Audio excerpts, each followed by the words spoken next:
Hi guys, welcome back to your own channel stocks for wealth. आज हम इस video में बात करने वाले हैं जो गवर्नमेंट के द्वारा लिया गया डिसीजन 2000 रुपीज़ की नोट के बारे में और उसका स्टॉक मार्केट पे क्या इम्पैक्ट पड़ेगा, किस स्टॉक पे पॉजिटिव इम्पैक्ट पड़ेगा, किस स्टॉक पे नेगेटिव, इन सभी चीज़ों के बारे में हम इस वीडियो में डिस्कस करेंगे।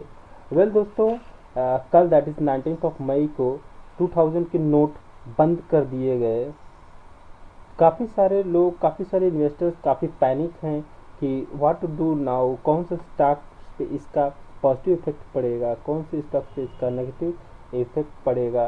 इन सभी को लेकर के काफ़ी सारे इन्वेस्टर्स परेशान हैं। दोस्तों, हम आपको बता दें कि इन सभी के बारे में डिस्कस करेंगे इस वीडियो में। उससे पहले बात करेंगे इस न्यूज़ के बारे में। दोस्तों, 2016 में जो फोमो हुआ था नोटबंदी को लेकर के, उसको इस न्यूज़ से बिल्कुल भी कंपेयर हम नहीं कर सकते। रीज़न है इसका, पिछली बार गवर्नमेंट ने अनाउंस कर दिया था कि आज रात से ही 500 और 1000 के नोट अब लीगल टेंडर नहीं रहेंगे। नाउ दिस टाइम ऐसा बिल्कुल नहीं है। 2000 रुपये के नोट को आप यूज भी कर सकते हैं, उसे आप किसी भी बैंक में डिपॉजिट भी कर सकते हैं अप टू 30 सितंबर 2023 तक। इन केस यदि आप 30 सितंबर तक डिपॉजिट नहीं कर पाते हैं तो भी 2000 का नोट लीगल टेंडर रहेगा। ऐसा नहीं है कि गवर्नमेंट ने बोल दिया कि उसके बाद ये लीगल टेंडर नहीं रहेगा, मीन्स उसकी वैल्यू बनी रहेगी, वो रद्दी नहीं होगा जैसा पिछली बार 2016 के चैप्टर में हुआ था।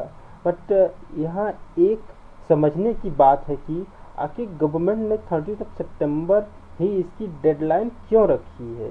यदि इसमें आपने जमा नहीं किया है, इसमें गवर्नमेंट ने अपनी कोई रिस्पॉन्सिबिलिटी नहीं तय की है, तो इस बारे में अभी आरबीआई की तरफ से गाइडलाइन आना बाकी है। तो देखते हैं 30 सितंबर के बाद को लेकर के क्या गाइडलाइंस आती हैं। तो दोस्तों, जैसा कि हम बात करेंगे इसमें उन स्टॉक्स पे इसका इफेक्ट पड़ने वाला है, जो है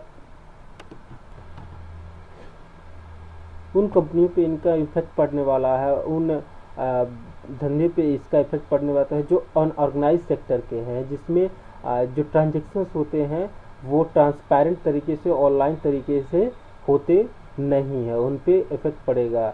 बात करें हम स्टॉक मार्केट में जो रियल एस्टेट की कंपनीज हैं या फिर उससे जुड़े सेक्टर जैसे सीमेंट सेक्टर, ये सब कंपनियां जो अच्छी कंपनियां, ऑर्गेनाइज कंपनी हैं, वो अपने 2016 का जो डिमोनेटाइजेशन हुआ था उसको ध्यान में रखते हुए अब से जो भी ट्रांजैक्शन कर रहे हैं ये लोग, वो एक इनका जो प्लेटफॉर्म है वो अच्छे से डेवलप कर लिया गया है, बिल्कुल ट्रांसपेरेंट तरीके से काम हो रहा है। सो मेरे हिसाब से स्टॉक मार्केट पे इसका कोई ज़्यादा नेगेटिव इम्पैक्ट नहीं पड़ने वाला है। तो दोस्तों, बात करेंगे हम उन स्टॉक्स की जिसपे इसका एक पॉजिटिव इम्पैक्ट भी पड़ने वाला है। पॉजिटिव इम्पैक्ट में कौन सी स्टॉक है जिसपे पॉजिटिव इम्पैक्ट पड़ेगा, अब वो है पेटीएम आपका। दोस्तों, पेटीएम पे इसका पॉजिटिव इम्पैक्ट पड़ने का रीज़न हम आपको बता देते हैं।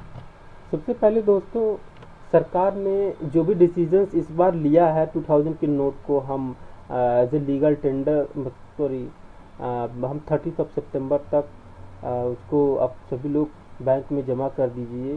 तो इसका मेन इम्पैक्ट ये पड़ेगा कि जो भी ट्रांजेक्शन्स होते थे, बड़े बड़े ट्रांजेक्शन्स, उसमें ऑनलाइन तरीके से ना करके ऑफलाइन तरीके से होता था, जिसका ब्यौरा सरकार के पास नहीं जा पाता था, जिससे उनका टैक्स या कलेक्शन कम हो पाता था और इस तरीके से सरकार के इकोनॉमी में ज़्यादा योगदान नहीं हो पाता। तो ऐसा करने से सरकार के इकोनॉमी में टैक्स का बेनिफिट उनको मिलने वाला है और जितने ऑनलाइन ट्रांजैक्शन होंगे उस प्रकार की कंपनियों को ज़्यादा से ज़्यादा प्रॉफिट होने वाला है। तो उनमें सबसे पहला स्टॉक हम सेलेक्ट किए हैं जो कि one of the best outstanding results इसने पेश किया है। स्टॉक्स का नाम है पेटीएम।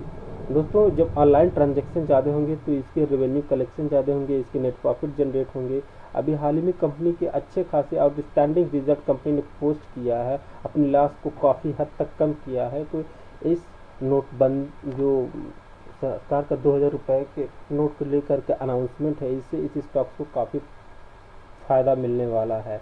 तो दोस्तों ये स्टॉक अभी ट्रेड कर रहा है लगभग जो है अपने 710 के प्राइस पे। ये स्टॉक जल्द ही एक राइजिंग वेज बनाते हुए स्टॉक अपना ब्रेकआउट देने वाला है। अगर इस न्यूज़ का पॉजिटिव इम्पैक्ट पड़ेगा इस स्टॉक्स पे, तो ये स्टॉक जो है जैसे ही 730 to 35 को ब्रीच करेगा, एक अच्छा खासा अपसाइड आपको देखने को मिल सकता है और ये इस पर पॉजिटिव इम्पैक्ट पड़ सकता है। तो दोस्तों स्टॉक में इन्वेस्ट करने पे do your own research, consult your financial advisor before making any fresh investment. बाकी आप क्या सोचते हैं कमेंट सेक्शन में ज़रूर बताएं। तो दोस्तों इसके अलावा हम जल्दी अभी हाल ही में कुछ कंपनियों के रिजल्ट्स आए हैं Q4 के, इसके बारे में हम डिस्कस करने वाले हैं। तो दोस्तों देख लेते हैं कौन कौन सी कंपनियों के बारे में हम बात करने वाले हैं। दोस्तों फर्स्ट स्टॉक भारत इलेक्ट्रॉनिक्स, जिसके प्रॉफिट और आदि चीज़ों को सबसे फर्स्ट स्टॉक्स की बात करने वाले हैं हम भारत इलेक्ट्रॉनिक्स के, जिसके नतीजे आज पेश हुए हैं और कंपनी का अच्छा खासा परफॉर्मेंस रहा है। सरकार की तरफ से बड़े बड़े ऑर्डर्स मिल रहे हैं, जिसकी इनकी सेल्स में भी ग्रोथ देखी गई है। और प्रॉफिट की बात कर लेते हैं, चलिए। जहां पिछले साल इसके सेल्स की बात कर लेते हैं, जहां कंपनी के सेल्स पिछले क्वार्टर में मार्च 23 में कंपनी के टोटल सेल्स थे 4,762 करोड़ रुपए। वहीं इस बार कंपनी ने टोटल सेल्स पोस्ट किए हैं 4,647 करोड़ रुपए। तो कंपनी के सेल्स में देखा जाए मोटा 2% का ईयर ऑन ईयर बेसिस पे ग्रोथ हुआ है। अब बात कर लेते हैं कंपनी के profits, net profit for the period की। तो यहाँ पे जहाँ पे कंपनी ने पिछले साल मार्च 22 क्वार्टर में कंपनी के नेट प्रॉफिट थे 1,155 रुपये, वहीं कंपनी के प्रॉफिट इंक्रीज होकर के 20% आ गए हैं इस बार 1,382 करोड़ रुपए। तो प्रॉफिट में शानदार ग्रोथ दिख रही है। कंपनी ने मार्जिन को अपने अच्छे से मेंटेन करते हुए प्रॉफिट में ग्रोथ दर्ज किया है। और ईयर ऑन ईयर बेसिस पे बात करें तो कंपनी का जो प्रॉफिट था 614 करोड़ रुपए। तो ईयर ऑन ईयर बेसिस पे कंपनी के अच्छे खासे प्रॉफिट में जंप देखने को मिल रहा है। बात कर लेते हैं ईपीएस की। तो ईपीएस में जहां कंपनी के पिछले साल ईपीएस थे, तो कंपनी के जहां पिछले साल मार्च 22 क्वार्टर में ईपीएस थे 1.5, वहीं इस बार कंपनी के जो ईपीएस बढ़ करके आए हैं 1.89। तो कंपनी के ईपीएस में भी अच्छा खासा ग्रोथ, लगभग 20% का ग्रोथ दिख रहा है। अब बात कर लेते हैं इबिट्टा की। तो इबिट्टा जहां पिछले साल कंपनी का इबिट्टा था 1578, वहीं इस बार इबिट्टा बढ़ के आया है 1832। तो कंपनी के इबिट्टा में भी 16% का ग्रोथ। मार्जिन की बात कर लेते हैं, जहां पिछले साल कंपनी के जो मार्जिन थे 25% थे, वहीं मार्जिन इंक्रीज होकर के आया है 28%। तो यहाँ पे मार्जिन में भी अच्छा खासा इंक्रीमेंट दिख रहा है, जो कि कंपनी के लिए एक पॉजिटिव साइन है। तो दोस्तों ये हो गया year on year comparison. Result जो आए हैं, रिजल्ट तो फ्रॉम माय व्यू रिजल्ट और ओके।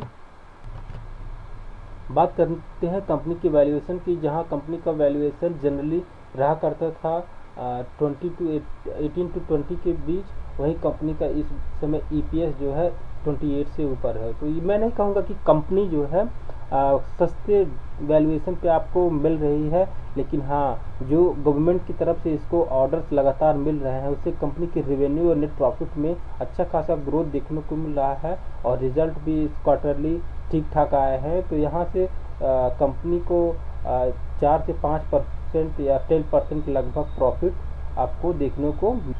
ये हो गई पहली कंपनी। अब दूसरी कंपनी के बारे में बात करने वाले मुथूट फाइनेंस। दोस्तों कंपनी ने नतीजे पेश किए हैं। बात करें कंपनी के नेट सेल्स की, तो कंपनी ने जहां पिछले साल कंपनी मार्च 22 क्वार्टर में कंपनी के जो टोटल सेल्स थे 2670 करोड़ रुपए, वहीं इस बार कंपनी ने सेल्स पोस्ट की हैं 2853 करोड़ रुपए। तो सेल्स के फ्रंट पे देखा जाए तो कंपनी का सेल्स लगभग कंपनी के सेल्स में 7% का इंक्रीज देखने को मिल रहा है। अब बात करते हैं कंपनी के नेट प्रॉफिट की। तो कंपनी का जो नेट प्रॉफिट है, नेट प्रॉफिट की बात करें कंपनी के, जहां पिछले साल कंपनी के जो थे 960 करोड़ रुपए, वहीं पे इस बार कंपनी ने प्रॉफिट दर्ज किए हैं 903 करोड़ रुपए। तो देखा जाए प्रॉफिट की बात करें तो कंपनी के प्रॉफिट में 6% की फॉल देखने को मिल रही है। तो ये देखा जाए कंपनी के प्रॉफिट में थोड़ी बहुत गिरावट हुई है ईयर ऑन ईयर बेसिस पे।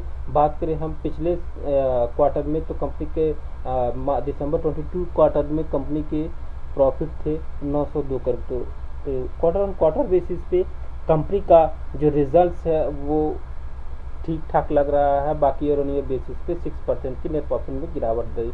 बात कर लेते हैं ईपीएस की, तो जहां पिछले साल कंपनी के ईपीएस 23.93 थे, वहीं इस बार ईपीएस घट करके रह गए हैं 22.49। तो ईपीएस में भी अच्छा खासा गिरावट देखने को मिल रहा है। लगभग ईपीएस भी 6% डाउन देखने को मिल रहा है। अब बात कर लेते हैं एबिटा की, जहां कंपनी के एबिटा पिछले साल थे 2220, वहीं एबिटा डाउन होकर के लगभग 3% डाउन होकर के आया है एबिटा 2164।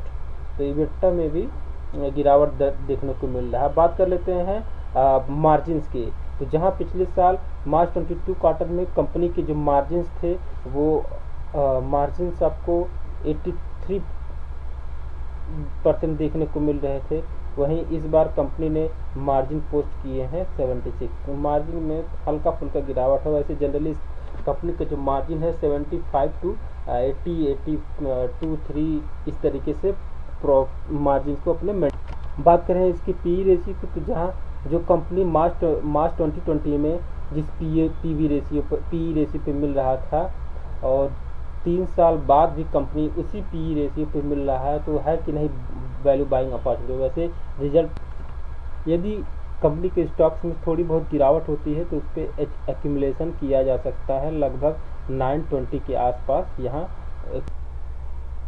तो दोस्तों मैं ये नहीं कहूँगा कंपनी के रिजल्ट्स बहुत अच्छे हैं, कंपनी के रिजल्ट बहुत वीक आए हैं, लेकिन कंपनी के स्टॉक्स में काफ़ी पहले से अच्छी खासी गिरावट हो चुकी है और ये केमिकल सेक्टर का एक मल्टी बैगर शेयर रहा है।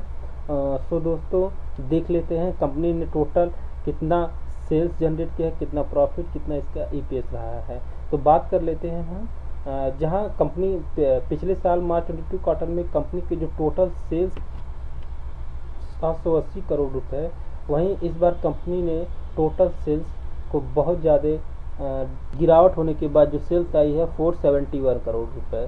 तो सेल्स में भी भारी भरकम गिरावट है। बात कर लेते हैं टोटल कंपनी के टोटल जो है नेट प्रॉफिट की बात करें तो कंपनी का जहां पिछले साल नेट प्रॉफिट था 131 करोड़ रुपीस, वहीं इस साल कंपनी के जो प्रॉफिट आए हैं वो ओनली 55 करोड़ रुपीस। तो दोस्तों कंपनी के नेट प्रॉफिट में भी लगभग कह सकते हैं 56% की ईयर ऑन ईयर बेसिस पे भयंकर गिरावट है। वहीं बात करें पिछले क्वार्टर से, तो जहां पिछले क्वार्टर में कंपनी की जो प्रॉफिट थे 84 करोड़, तो क्वार्टर ऑन क्वार्टर बेसिस पे और ईयर ऑन ईयर बेसिस पे कंपनी के नेट प्रॉफिट में भयंकर गिरावट है। तो दोस्तों बात कर लेते हैं ईपीएस का, तो ईपीएस में भी क्या बात करें, जहां पिछले साल कंपनी के ईपीएस थे 33, वहीं इस बार कंपनी के जो ईपीएस आए हैं 14.63। तो कंपनी के जो ईपीएस है उसमें भी भारी भरकम गिरावट है लगभग 56% का।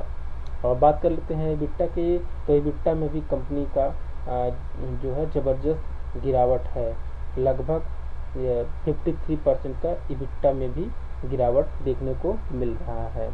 तो दोस्तों ओवरऑल देखा जाए कंपनी के रिजल्ट्स काफ़ी वीक हैं, लेकिन हाँ दोस्तों ये जो है कंपनी मल्टी बैगर रही है। और पिछले दोस्तों बात करें इसकी पी रेशियो की, जहां कंपनी की जो पी ट्रेड कर रहा था, कंपनी पहले 52-51 के पी पे ट्रेड कर रहा था। आज से लगभग 1.5 साल पहले आज कंपनी का पी 50 के 52 के पी से गिर के कंपनी का जो पी है वो 20 या फिर 20 के आसपास आ गया है। तो कंपनी की पी रेशियो में यानी वैल्यूएशन में अच्छी खासी गिरावट हो चुकी है। कंपनी एक बाइंग लेवल पे आ चुका है। यदि यहाँ कंपनी में थोड़ी बहुत गिरावट होती है तो कंपनी में एक्यूमुलेट करने के मौके देखे जा सकते हैं, क्योंकि दोस्तों यहाँ पे जो कंपनी लगभग 2021 के मिड में जहाँ कंपनी ट्रेड कर रहे थे लगभग जो है 4700 रुपये पे, वही कंपनी आपको आधे दाम से भी कम पे मिल रहा है। यदि ये कंपनी यहाँ से थोड़ी बहुत जो गिरावट हुई 2000 के आसपास आता है तो यहाँ पे एक डिप लगाने का विचार आप कर सकते हैं। ये कंपनी फुल्ली लगभग जो है डेप्ट फ्री कंपनी है। कंपनी के बिजनेस अमाइंस का बिजनेस है, उसमें जो ग्लोबल मार्केट में रॉ प्राइजेज जो बढ़े हुए हैं उसी की वजह से इसके ऑपरेटिंग मार्जिन पे भी इफेक्ट पड़ा है, प्रॉफिट पे भी इफेक्ट पड़ा है। आने वाले समय में ये कंपनी अच्छा करने को।